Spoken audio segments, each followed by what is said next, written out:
ఓం శ్రీమాత్రే నమః. 71వ శ్లోకం. రాజరాజార్చితారాజ్ఞీ రమ్యా రాజీవలోచనా రంజనీ రమణీరస్య రణత్కింకిణి మేఖలా. రాజరాజార్చిత, రాజా అంటే రాజు, రాజార్చిత అంటే రాజరాజులచే అర్చింపబడినది. అర్చిత అంటే అర్చింపబడినది. రాజరాజు అనగా కుబేరుడు, మనువు, వీళ్ళందరూ కూడా రాజరాజులు అని మనకి దేవీ భాగవతంలో చెప్పబడి ఉంది. కనుక మనువు కుబేరులతో కూడా అర్చింపబడినది అంటే ఉపాసింపబడినది అని ఇక్కడ నామం యొక్క అర్థం. అందుకనే ఆ తల్లిని రాజరాజార్చిత అని మనం స్తుతించుకుంటున్నాము. తర్వాత నామం రాజ్ఞి. రాణి అను పదవి, రాజ్ఞి అంటే రాణి, రాణి అనే పదవి కలిగి ఉన్నట్టిది. రాజరాజేశ్వరుని అర్ధాంగి అన్న భావనతో ఆ దేవి రాణి అనే పదవిని కలిగి ఉన్నది అని మనం చెప్పుకుంటున్నాము. అందుకనే ఆ తల్లిని రాజ్ఞి అని చెప్పి మనం స్తుతించుకుంటున్నాము. తర్వాత నామం రమ్య. రమ్య అంటే రమణీయమైనది, సుందరమైన సౌందర్యము కలిగి ఉన్నటువంటిది. శ్రీ లలితా త్రిపుర సుందరి అతి సుందరమైన సౌందర్యమును కలిగి ఉన్నట్టిది అని ఈ నామం యొక్క అర్థం. అందుకనే ఆ తల్లిని రమ్య అని మనం స్తుతించుకుంటున్నాము. తర్వాత నామం రాజీవలోచన. పద్మముల వంటి నేత్రములు కలది. ఇంతకు ముందు నామాల్లో కూడా మనం ఇదే అర్థంతో కొన్ని నామాలను చెప్పుకున్నాము. ఆ లలితా త్రిపుర సుందరి ఎన్నిసార్లైనా ఏ నామంతో కొలిచినా కూడా పలికే దయాస్వరూపురాలు. అందుకనే ఇక్కడ రాజీవలోచన అంటే పద్మముల వంటి నేత్రములు కలది అని మనం ఆ నామంతో స్తుతిస్తున్నాము. తర్వాత నామం రంజని. ఇక్కడ రంజని అంటే ఆనందింపజేయునది.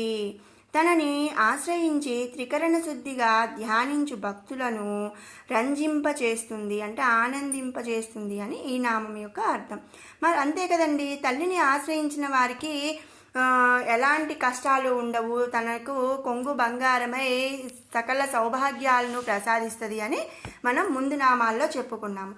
మరి మనకు సకల సౌభాగ్యములు అంటే సకలము మనకి లభించినప్పుడు మనం ఆనందంగా ఉంటాము. అందుకనే ఆ తల్లి త్రికరణ శుద్ధిగా ధ్యానించు భక్తులను ఆనందింపచేస్తుంది అని ఇక్కడ చెప్పుకుంటున్నాము. అందుకే ఆ తల్లిని రంజని అని స్తుతిస్తున్నాము. తర్వాత నామం రమణి. రంజింప చేయునది. పరతత్వం తెలుసుకున్న భక్తులు తాధ్యాత్మ స్థితిని పొందుతారు. అంటే సహస్రారం చేరుకుంటారు. ఆ స్థితి నందు వారు ఉత్కృష్టమైనటువంటి ఆనందమును పొందుతారు అని ఇక్కడ అర్థం అన్నమాట. ఆ ఆనందము భగవంతుడు తనతో రమించిన భావనమును పొందుతారు. అంటే మనం షట్చక్రాలు చెప్పుకున్నప్పుడు మన నడినెత్తిన 7వ చక్రం సహస్రారం ఉంటుందని, ఆ సహస్రారమే ఆ తల్లి యొక్క నివాస స్థలమని మనం చెప్పుకున్నాము. ఈ భక్తులు ఆధ్యాత్మ స్థితిని పొందినప్పుడు సహస్రారం చేరుకుంటారు అంటే ఆ తల్లిని చేరుకుంటారని మనం ముందు నామాల్లో చెప్పుకున్నాము. అలాంటి ఆ సమయంలో అంటే ఆ ఆనందము భగవంతుడు తమతో రమించిన భావనను పొందుతారనమాట. అట్టి భావనమును కలుగజేయనటి శక్తి స్వరూపిణి ఆ దేవి. అందుకనే ఆ లలితా త్రిపుర సుందరిని రమణి అని స్తుతిస్తున్నాము. తర్వాత నామం రస్య అంటే రసస్వరూపిణి. పరబ్రహ్మతత్వము ఎవరికి అర్థమగునో వారికి బ్రహ్మానందమును రసము అనుభవేద్యం అగును. అంటే రసం మనకి ఆనందంని ఒక రసంగా ఇక్కడ పోలుస్తున్నారనమాట. బ్రహ్మానంద స్వరూపురాలు కనుక రస్య అని పిలువబడుతుంది. అందుకనే ఆ తల్లిని రస్య అని మనం స్తుతిస్తున్నాము. తర్వాత నామం రణత్కింకిణి మేఖలా. రణత్కింకిణి మేఖలా ధ్వనించు గజ్జెలు కలిగినటువంటిది. ఒడ్డాణము అంటే తల్లికి ఉన్న ఒడ్డాణముకి గజ్జెలు ఉన్నాయంట. అవి ఎలా ఉన్నాయి అంటే శబ్దం ధ్వనిస్తున్నాయి. ధ్వనించు గజ్జెలు కలిగినటువంటి ఒడ్డాణము కలిగినది అని ఈ నామం యొక్క అర్థం. అలాంటి ఒడ్డాణము కలిగి ఉన్నది కాబట్టి ఆ తల్లిని రణత్కింకిణి మేఖల అని మనం స్తుతిస్తున్నాము. 72వ శ్లోకం. రమా రాకేందు వదనా రతిరూపా రతిప్రియా రక్షాకరీ రాక్షసఘ్ని రామ రమణ లంపట. రమా రమా అంటే లక్ష్మీ స్వరూపురాలు అని అర్థం. ఆ తల్లిని లక్ష్మీదేవి అంశ కూడా అని మనం ముందు నామాల్లో చెప్పుకున్నాం కాబట్టి రమా అని స్తుతిస్తున్నాము. రాకేందు వదన, రాకేందు వదన, వదన అంటే వర్ధిల్లుతుంది, ముఖము. రాకేందు 16 కళలతో చంద్రుడు వర్ధిల్లుతున్న రాత్రికి రాక అని అర్థం. ఇందు అంటే ఇంద్రుడు, చంద్రుడు. అటువంటి ముఖము, వదన అంటే ముఖము, అటువంటి ముఖము కలిగినది అనగా పౌర్ణమి చంద్రుని పోలినటువంటి ముఖమును కలిగినది అని ఈ నామం యొక్క అర్థం అన్నమాట. 16 కళలతో చంద్రుడు వర్ధిల్లుతున్న రాత్రికి రాక అంటే పౌర్ణమి అని అర్థం. వదన అంటే ముఖము, పౌర్ణమి చంద్రుని పోలినటువంటి ముఖము కలిగినది కాబట్టి రాకేందు వదన అని మనం స్తుతిస్తున్నాము. తర్వాత నామం రతి రూప. రతి అంటే రతీదేవి, రూప రూపము, రతీదేవి రూపమును కలిగినటువంటిది. ఇక్కడ కాముడు అంటే ఇక్కడ కాముని యొక్క భార్య రతీదేవి, కామేశ్వరుని యొక్క భార్య లలితాదేవి కనుక రతీ రూప అని స్తుతిస్తున్నాము.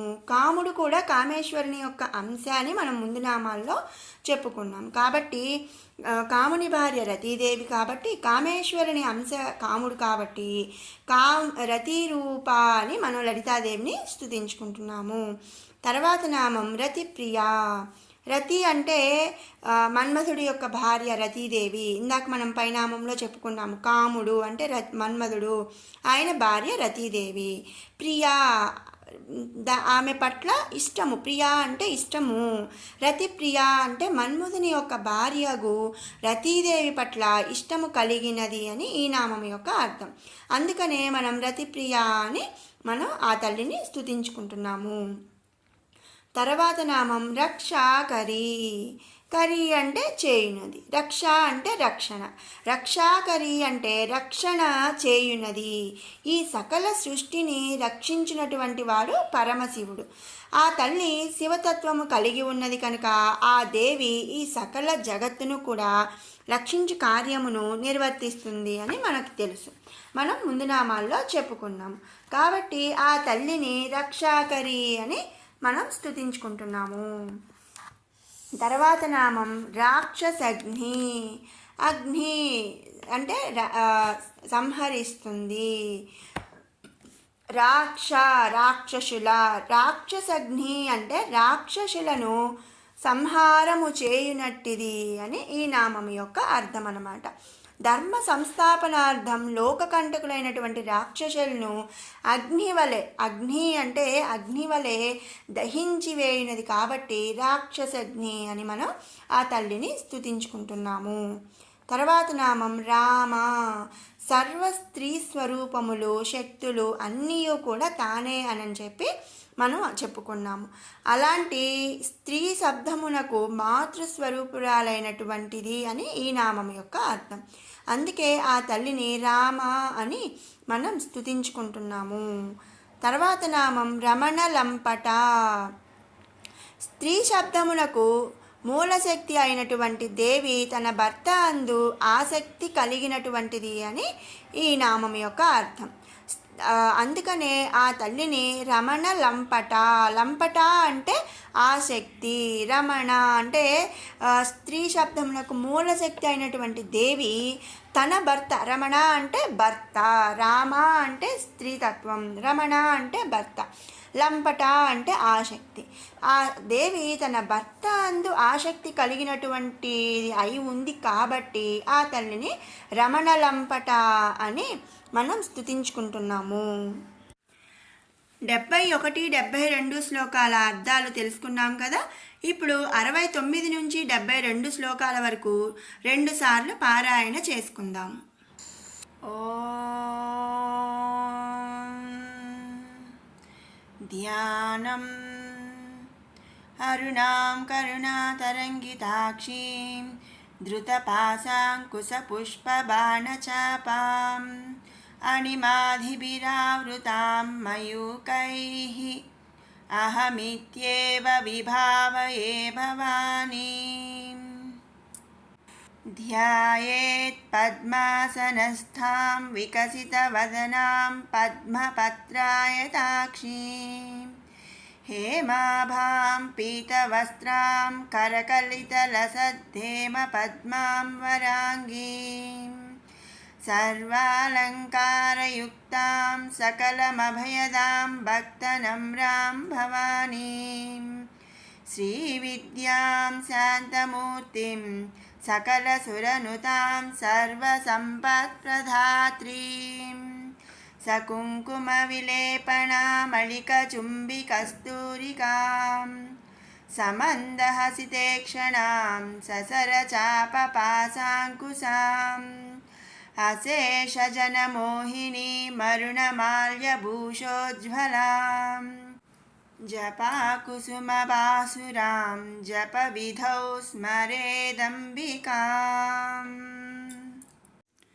ఆ బ్రహ్మకీటజననీ వర్ణాశ్రమవిధాయిని నిజాజ్ఞారూపనిగమా పుణ్యా పుణ్యఫలప్రదా శృతిసీమంతసింధూరీకృతపాదాబ్జధూళికా సకలాగమసందోహా సుక్తిసంపుటమౌక్తికా పురుషార్థపరదా పూర్ణా భోగిని భువనేశ్వరీ అంబికానాదినిధనా హరిబ్రహ్మేంద్రసేవితా నారాయణీ నాదరూపా నామరూపా వివర్జితా హ్రీంకారీ హ్రీమతి హృద్యా హేయోపాదేయవర్జితా.